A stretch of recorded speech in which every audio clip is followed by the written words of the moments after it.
Kim Mulkey's two biggest stars are both battling injury. So what is their availability for the NCAA tournament? It's Locked on LSU. Let's go.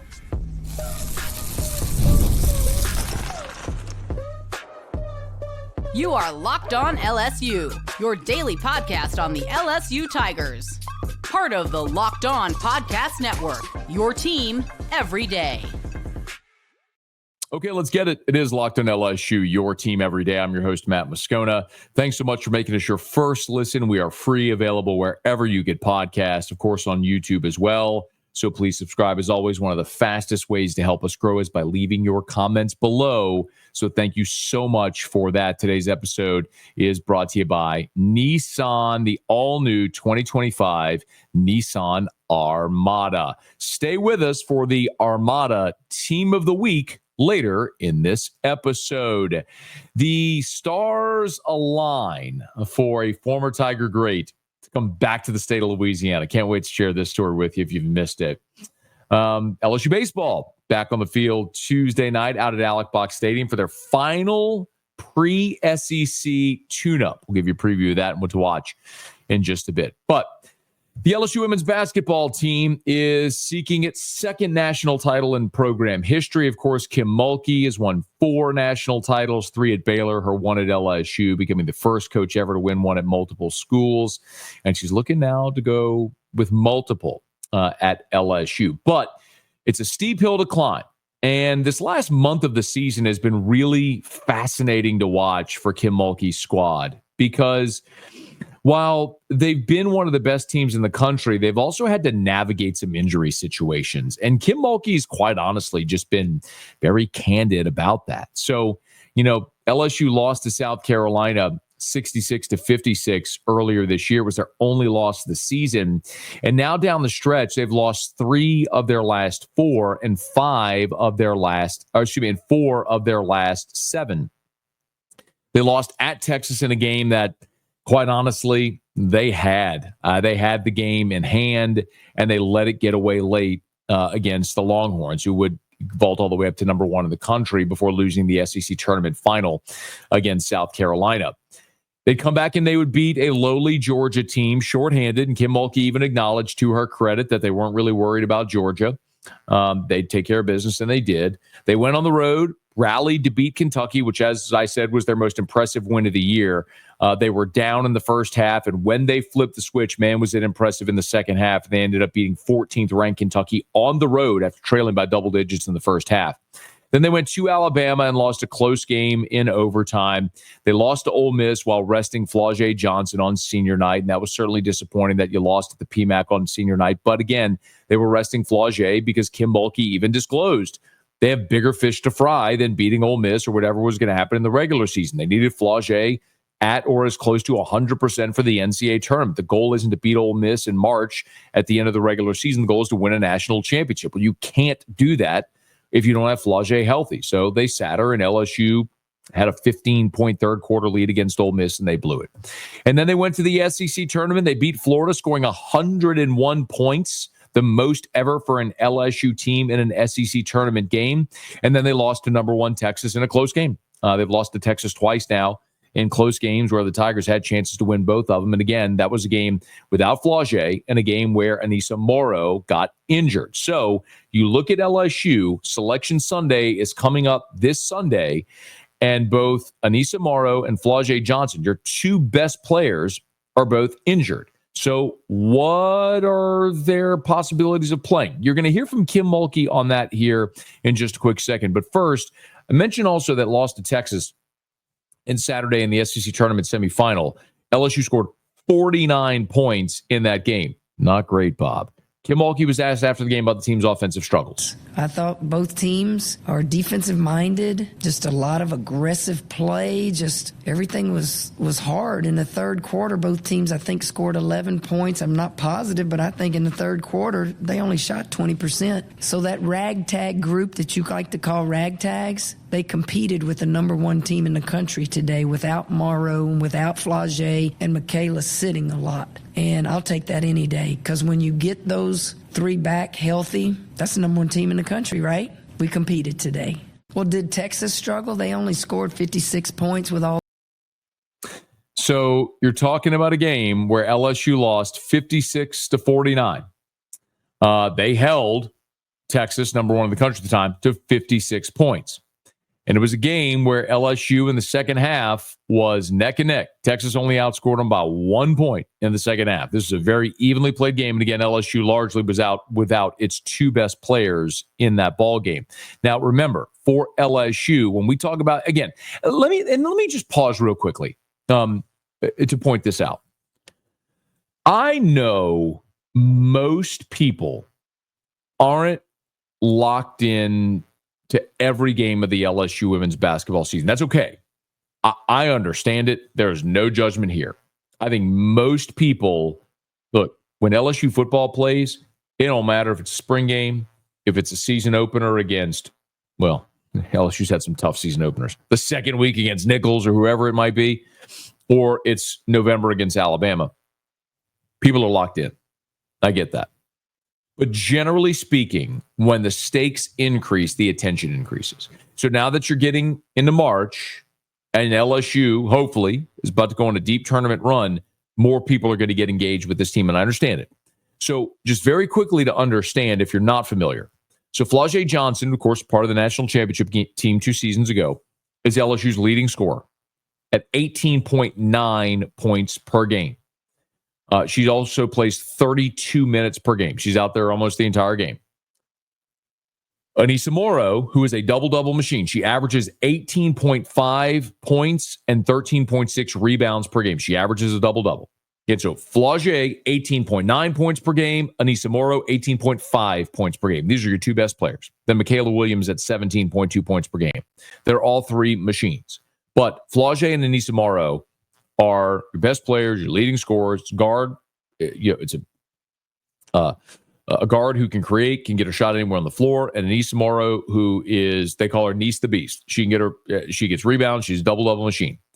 Well, she left that SEC tournament game against Florida with an injury, and here was Kim Mulkey updating the injury on Anissa Morrow. Yeah, I just talked to the doctor. Was it maybe the last Texas game? She got stepped on, and they put her in a boot because it was bruised. She re-aggravated. This is the medical term I got. She just re-aggravated a mid-foot sprain. She was wearing a boot last week. She'll wear a boot now, but, she's good to go, is my understanding. So Anissa Morrow, they'll put her in a boot. Now, one of the good things, of course, the men's tournament is the week following the women's tournament, but Selection Sunday is the same for both the men and the women, and then the tournaments sort of are interwoven. So you actually end up getting sort of an extra week of recovery. So when Kim Mulkey was talking about Flau'jae's injury and how, with that leg injury and how it was shin inflammation is basically what it was for Flau'jae. Kim Mulkey was acknowledging the long game. It was less about winning in the short term. It was more about resting Flau'jae to make sure your best player was available for the NCAA tournament. And then Anissa Morrow now suffering that injury on Saturday against Texas. Now you're talking about having probably 10 days between that game and the NCAA tournament game where Anissa Morrow will have to play. So you're going to give her an opportunity to get rest, get treatment, and be ready to roll. And you can manage that throughout the NCAA tournament. And Kim Mulkey, there's no misunderstanding here. She gave the update for the NCAA tournament on Flau'jae and Anissa Morrow. She can go for the tournament. She was ready to come back out there, and the doctors, no, why would you go out there? Win or lose, we got playoffs hosting, but no. And Flau'jae will be back. Yeah, everything's good. I know the NCAA sits there and, they don't have we have everybody. I think that's such an important thing that Kim said there. She's very savvy and she knows. What she's referring to there is that not the NCAA, but the selection committee. The selection committee sometimes will ding teams if star players are injured. Look, let me give you a football analogy. Jordan Travis from Florida State. Florida State, they're undefeated. Jordan Travis breaks his leg. Unfortunately, he's out. They were left out of the college football playoff despite being an undefeated ACC champion because Jordan Travis was out. I'll give you a basketball analogy. Go back to, now this is the throwback. Some of you OGs will remember this, but Kenyon Martin at Cincinnati back in 1999, 2000-ish. Kenyon Martin broke his leg at Cincinnati in the Big East tournament. Cincinnati was number 1, number 2 in the country. When Kenyon Martin got hurt, the NCAA selection committee dinged them and dropped it down a few lines on in the tournament. So that's what Kim's referring to there, to say, don't ding us. They're both going to play. They're fine. They're healthy. We're sitting them to rest them because we got bigger fish to fry down the road. And you know what? She's right.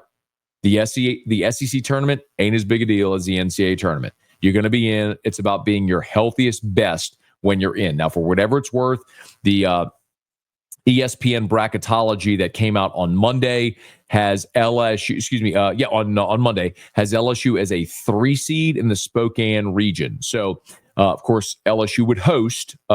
You would host in the first 2 rounds in Baton Rouge. And the way they have it bracketed, LSU is a 3, would take on North Texas, the 14.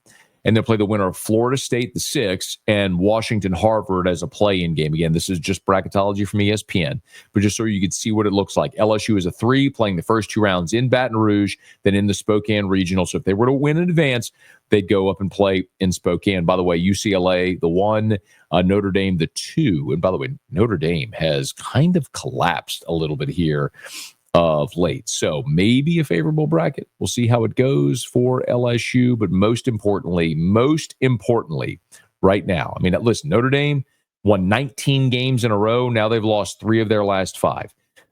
This is one of those things where just get healthy, be ready to play your best in the NCAA tournament.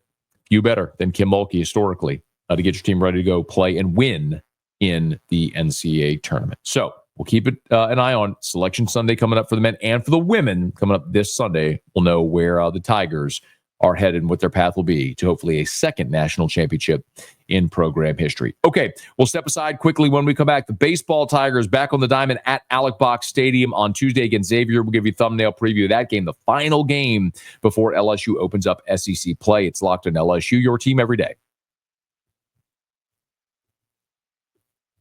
The Armada Team of the Week is brought to you by our friends at Nissan and the all-new 2025 Nissan Armada. Each week, our Locked On College basketball experts are picking one team that stands apart. From top-seeded stars to the unexpected upsets, these guys showcase the strength and sheer power needed to push their team forward. This week's Armada clear-cut Team of the Week, the Duke Blue Devils. John Shire's team, led by National Player of the Year candidate Cooper Flagg, just ripped through the ACC, going 19-1. When it comes to the Nissan Armada, they say, go forth and conquer. And that's exactly what the Duke Blue Devils have done here. It's clear that our Team of the Week is out here ready to conquer the road ahead with confidence, just like you can in the all-new Nissan Armada or any of Nissan's outstanding vehicles. Take the Nissan Armada, Rogue, or Pathfinder and go find your next big adventure. Shop NissanUSA.com. LSU Baseball Tigers are back on the diamond at the box on Tuesday. They'll take on Xavier, not Xavier of New Orleans, Xavier of Ohio, which will come into Alec Box Stadium and take on the Tigers for a Tuesday night game, the final game before LSU opens up conference play this weekend with Missouri coming in. The starting pitchers have not been announced for the game, and I will be very interested to see what Jay Johnson does here. Now, he's got 2 options, and we know what both options are. He's got Connor Ware, the JUCO lefty, who has kind of been your first midweek guy. And he's also got William Schmidt available to him as well. So William Schmidt is the elite freshman phenom from Catholic High in Baton Rouge, and a guy that we've seen both start in the midweek and also as a reliever on the weekend. Now, I do believe, to be very clear, I do believe that ultimately what Jay Johnson is going to do is identify one or both of those guys, Ware and Schmidt, and who's going to be more valuable on an SEC weekend. And the answer may end up being both. Here's what I mean. Remember a year ago, Cade Anderson was your midweek starter. And boy, he was awesome. Untouchable in the midweek. He was so good in the midweek that Jay Johnson got to the point where he realized, you know what? Why am I just using this guy on a Tuesday night against McNeese when I can use him to help me get outs as a left-handed arm out of the bullpen in the SEC? Well, unfortunately for Cade Anderson, they tried that route, and Cade's SEC ERA was over 20. He couldn't get SEC hitters out.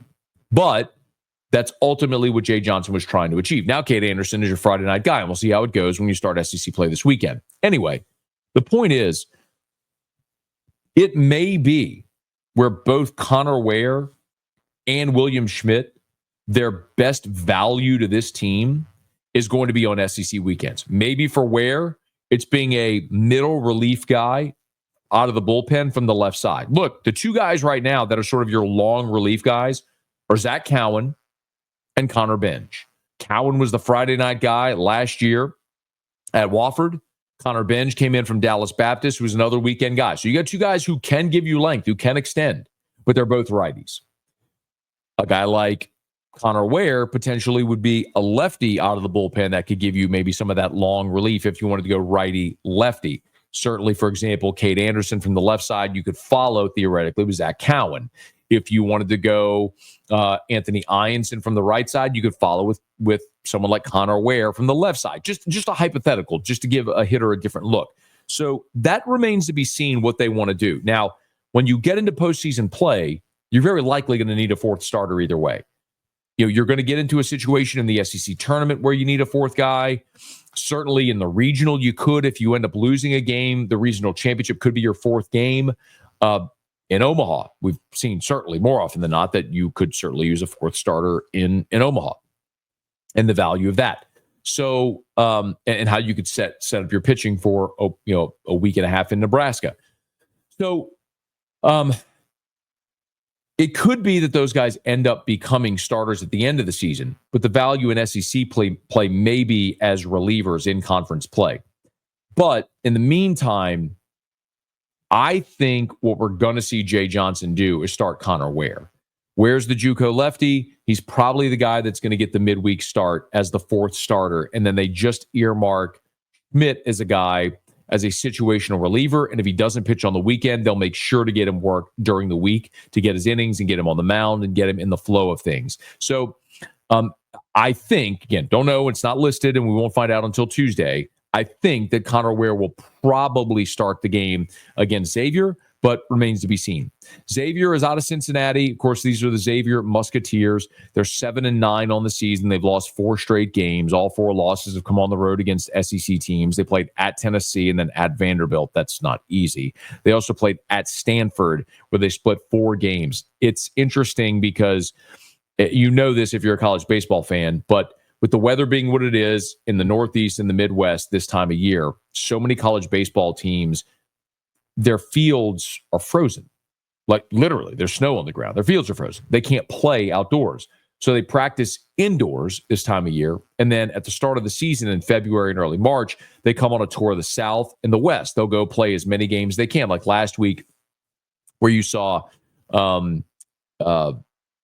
it was Omaha. When Omaha came in, they played Nichols and they played Tulane, they played Nichols in the midweek, and then came to Baton Rouge to play LSU. So you're in one spot for a week and you hit all these different teams to get as many games in as you can. So it's kind of a commonality right now. So Xavier coming in from Ohio has made this southern swing of SEC teams. Now they're hitting 229 on the season as a team, so not great. And their pitching staff has a cumulative 7.08 ERA. Also, not great. Fewer strikeouts than innings pitched, 134 innings pitched, just 111 strikeouts. It's a situation where LSU is going to face another overmatched opponent that has struggled against SEC teams and high-level Power 4 teams, and that would certainly qualify here.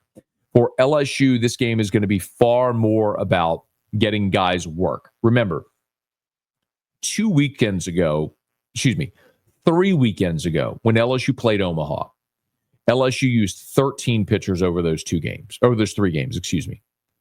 2 weekends ago when they went to Frisco, they used 15 pitchers over those 3 games. This past weekend, when LSU was at home against North Alabama, they used 9 pitchers Of course, Jay was trying to let his starters extend and trying to simulate an SEC weekend. And this is something that I've been pretty consistently telling you, is that for everyone who's been concerned about the walks and some of the erratic nature of some of the pitchers, I keep saying stop looking at the cumulative numbers of the staff and look at the guys you're going to count on in conference play. Because when you get into conference play and then toward the postseason, you're going to continue paring down your pitching staff to the guys you can trust in leverage spots. And so you saw that this last weekend. LSU only used 2 pitchers on Friday, 2 pitchers on Saturday, and then they got a huge lead on Sunday. And so you saw them go to the bullpen, get a few more guys worked. All that to say, Tuesday's probably a day because you use fewer pitchers over the weekend where you're going to try to use a bunch of guys to get them on the mound, get them innings, get them work against live hitters. So it's probably one of those games where you might see 7 pitchers over the course of this ball game, some situational. You might see a lefty come in just for a lefty-lefty matchup to get some live action. Just something to keep an eye on. This is probably going to be one of those games where Jay Johnson is trying to use it situationally to get guys work, as opposed to trying to go all in to win this game on a Tuesday night against Xavier. So get guys work and get ready to go Friday when Missouri comes in. Missouri is the worst team in the SEC. And you get them to open up conference play at the box. It's a great opportunity for LSU to get some pole position in the league in the opening weekend against the worst team in the league to start playing from an advantage as opposed to a year ago where you dug yourself a deep hole in the first half of conference play and had to work your way out of it the second half. So great opportunity for LSU on Tuesday night against Xavier and then throughout the rest of the week. Okay, it is Locked On LSU. We'll grab our final break, and when we come back, I love this story. A former Tiger great is coming. A former LSU defensive lineman great defensive lineman is coming home, and it's not Kyle Williams, but it's a great story. We'll talk about it next. Locked On LSU, your team every day. Attention, Locked On LSU fans. Ever wished you could directly support your favorite LSU athletes and be part of their journey? Well, now you can with Roy, the NIL app that puts fans in control. Before Roy, NIL deals were often handled behind closed doors. Fans like you didn't have a clear way to directly support the players that you love. Now, with Roy, you can make a real impact and feel closer to the athletes representing LSU. With Roy, you get to choose the player you want to support. You get to decide how much you want to contribute, and you get exclusive content straight from the athletes that you back. And the best part, if your player transfers, you get your money back. So it's a risk-free way to show your support and make your voice heard. Support your favorite players directly and help shape the future of LSU sports. Download the Roy app now from the App Store and start backing LSU athletes the way they deserve, with transparency, trust, and real impact. This is the future of college sports. Join it now by downloading Roy and supporting your favorite players.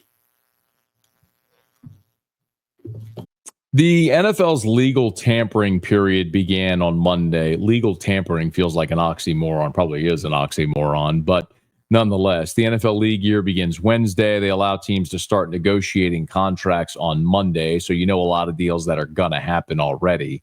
Well, we woke up on Monday to some interesting news as the New Orleans Saints have made a trade with the New England Patriots for former LSU defensive lineman Devon Godshaw.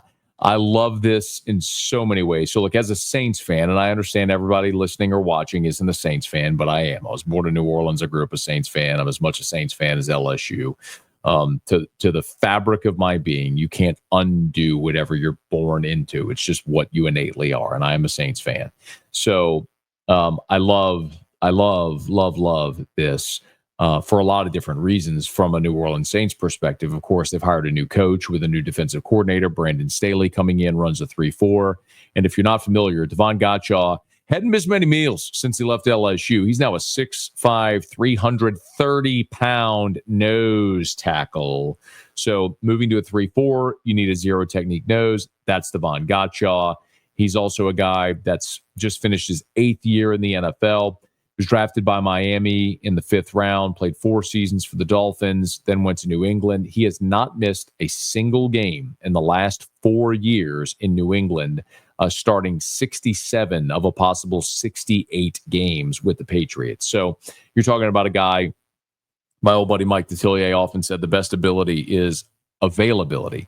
You talk about a guy that's been available, that's experienced, that was, according to Pro Football Focus, the number one run-stuffing interior nose tackle in the NFL in 2024 as far as stuff rate, and then is also affordable. The Saints traded a future 7th-round pick for Devon Gottschall. So you get a guy that's a veteran player that's been durable, that's been productive, that fits the new defense that you're coming in, you get him for an affordable price. That's a check on all the different things. And I love this mostly. Devon Gottschall, whenever the trade was announced, or reported, I should say, went to Twitter, and Gottschall said, he wrote, home is where the heart is. Excited to be coming home and playing for the great state of Louisiana. A dream come true to play high school ball, college ball, and now NFL in the same state. So ready for this opportunity to play in front of the Houdat Nation. God makes no mistakes. Let's go.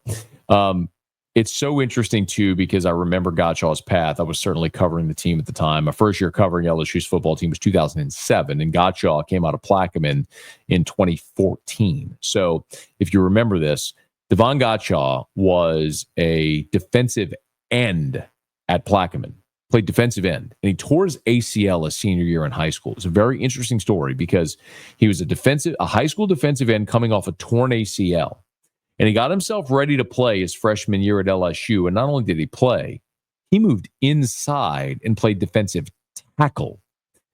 Now, that 2014 team was right there with 2008 as the worst under Les Miles.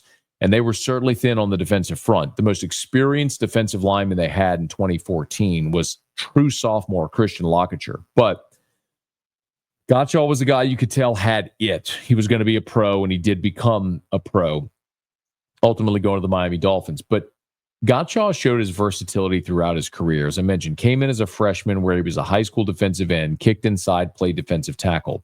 And in his junior year in 2016, that was Dave Aranda's first season in Baton Rouge. And remember, Aranda also implemented a 3-4 defense. And Dave Aranda made Devon Gottschall a zero technique nose tackle. Even though he was undersized as a nose, he made him a zero technique nose and became a very effective player on that defensive front in 2016, and went on to be a very effective player for the Dolphins and for the last 4 years for the New England Patriots. Now here's hoping for the New Orleans Saints as well.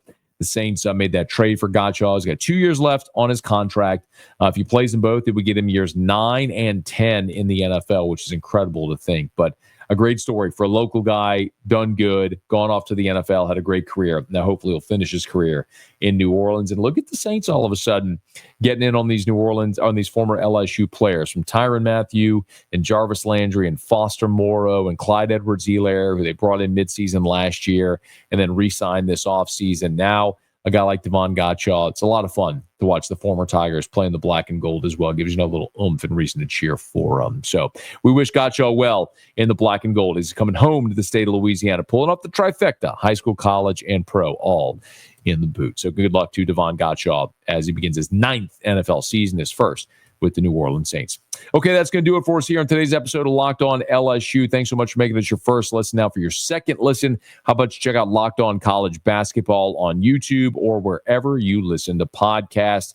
Hey, do us a favor. If you are on podcast, please subscribe on your favorite podcast app. Rate us, leave a review. If you're on YouTube, smash that like button, subscribe to the channel, hit the bell so you're notified whenever we post a new video, and let a friend know if they love the Tigers. We got you here every single day for Locked On LSU, your team every day.